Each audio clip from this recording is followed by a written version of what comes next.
Alors bonjour à tous, bienvenue d'ici à notre chaîne. Nous continuons notre dynamique à la découverte de la parole. Et aujourd'hui, nous sommes rendus dans Genèse au chapitre 35. Le récit de Genèse chapitre 35 nous parle ici de Jacob. Jacob, vous le savez, ses fils ont eu à tuer Sichem ainsi que son père parce que Sichem avait eu à violer euh, l'une, avait eu à violer la fille Tina de Jacob. Alors le Seigneur va parler maintenant ici à Jacob. Il va demander à Jacob de retourner dans le pays où il avait rencontré. On parle ici de Bethel.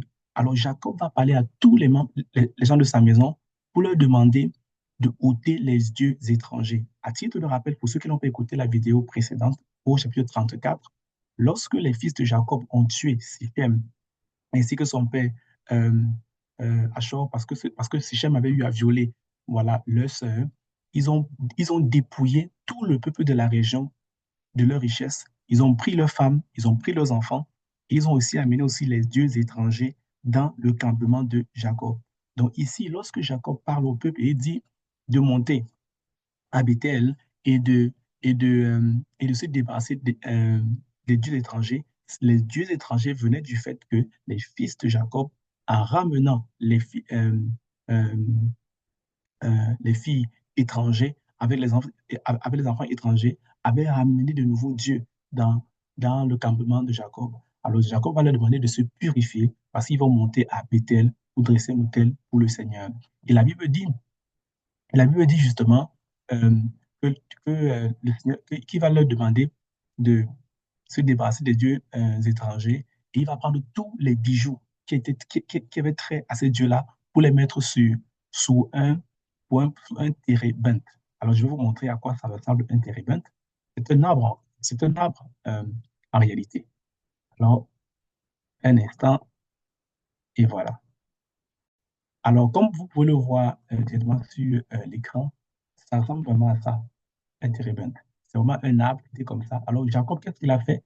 C'est qu'il est venu dans la partie là où il y a les racines, il a creusé le sol, il a mis tous les bijoux, les bagues, les boucles d'oreilles qui renvoyaient à ces choses-là. Vous pourrez le voir dans Genèse au chapitre 35, à partir du verset 4. Jacob va enterrer toutes ces choses-là qui appartenaient à ses dieux. Par la suite, il va monter avec tout son campement au niveau de Bethel. Arrivé à Bethel, il va dresser un autel. Et pour rappel, Bethel est le lieu où, lorsque Jacob fuyait son frère Ésaü parce qu'il avait volé la bénédiction, Dieu lui était apparu. Il avait vu une échelle qui était établie entre ciel et terre. Donc, il va retourner au même lieu. Il va dresser encore un autel de nouveau. Et là, Dieu va venir maintenant lui parler une seconde fois. Cette fois-ci, on est dans Genèse au chapitre 35, verset 10. Dieu va le bénir exactement de la même manière qu'il a béni Abraham, il a béni Isaac, il a béni aussi Jacob. Et il va rappeler à Jacob que son nom n'est plus Jacob, mais que désormais son nom c'est Israël. Son nom c'est Israël. Et dans la même foulée, c'est là aussi que on va voir que euh, Rachel va donner naissance à son dernier enfant à qui elle donnera le nom de Ben-Oni. Ben-Oni veut dire fils de la douleur. Mais Jacob va changer va changer le nom de l'enfant pour donner le nom de Benjamin. Parmi les fils de Jacob, vous l'avez sûrement entendu la tribu de Benjamin. En fait, initialement, sa mère lui a donné le nom de Ben-Oni. Ça voulait dire fils de la douleur ou encore fils de la vieillesse. Mais Jacob va changer le nom pour donner une autre identité, à savoir Benjamin. Benjamin veut dire fils de la main droite. Fils de la main droite, celui qui est aimé. C'est ce que ça veut, ça signifie. Donc Rachel va donc mourir là-bas et elle va être enterrée. euh, elle va être également enterrée durant ce voyage-là. Et une autre des servantes aussi de Léa va également mourir durant le même voyage et elle sera enterrée. Et par la suite, on va voir que Jacob va dresser un hôtel au niveau de Bethel, là où Dieu va lui parler, et il va revenir sur ses pas dans le pays qu'il occupait. Et pendant qu'il fera la tournée un peu de la contrée, la Bible nous dit que Ruben, qui était son premier fils, Ruben était le premier fils qu'il a eu avec Léa, va aller vers l'une des concubines mais l'une des concubines euh, euh, de Jacob, il va coucher avec elle, donc un peu comme ça, sa belle-mère finalement. Il va coucher avec elle Et par la suite, la parole le verset nous révèle que Jacob va continuer à marcher comme ça jusqu'à arriver au pays où demeure son père, à savoir Isaac. Et là, Isaac, après quelque temps, va mourir.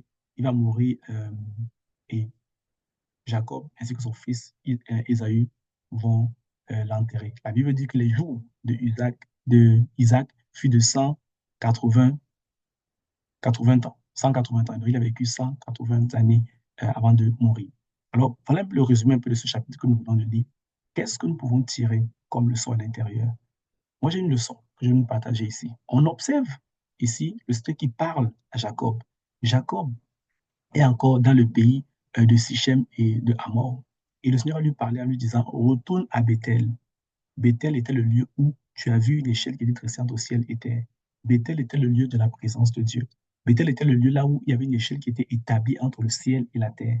Dieu va demander à Jacob de retourner là-bas. Et quand Jacob va retourner là-bas, Dieu va lui donner deux choses.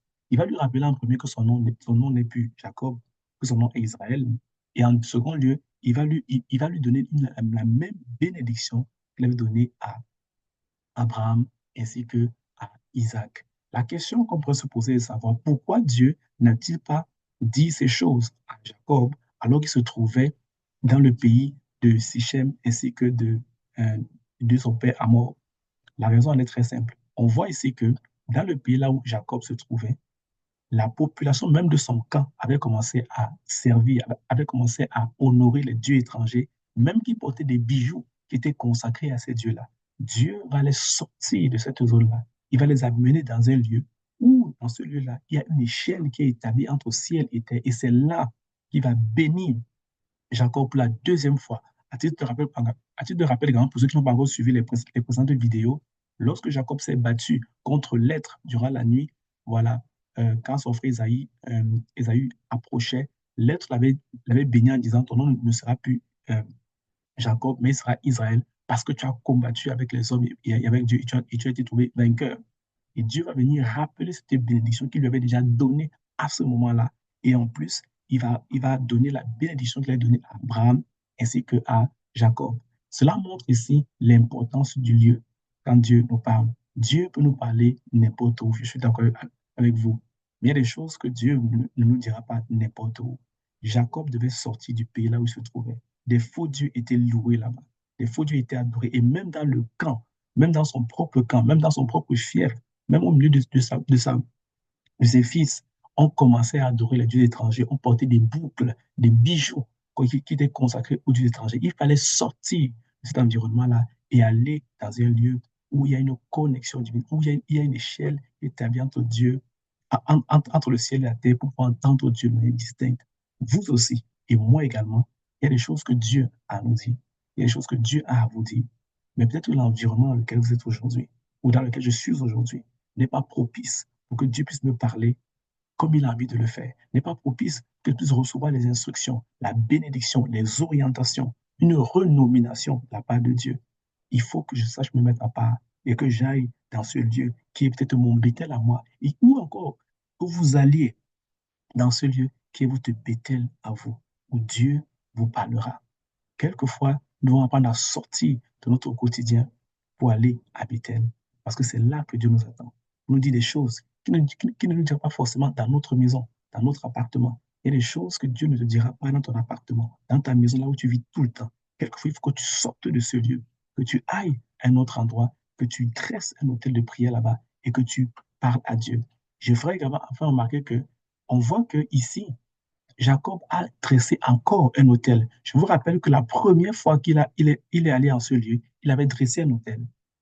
Ça, c'est la seconde fois qu'il va en ce lieu, il dresse encore un autel. Ça veut dire que même si vous avez déjà dressé un autel pour Dieu, rien ne vous empêche de bonifier de manière sans arrêt, de manière continuelle, l'autel que vous avez fait pour lui. Vous avez déjà donné un sacrifice, vous avez peut-être donné un don à Dieu pour quelque chose. Rien n'empêche que, en plus du don que vous avez donné, vous donnez un autre don. Cela bonifie juste le poids de votre autel spirituel qui parle dans le monde des esprits. Alors, voilà, disciple, voilà une leçon que je tire et que je nous partage. Je t'invite à relire euh, le chapitre et de tirer voilà, des leçons qui pourront nous être utiles. Mets-le en commentaire, ça pourrait aider quelqu'un. À une prochaine vidéo. Merci.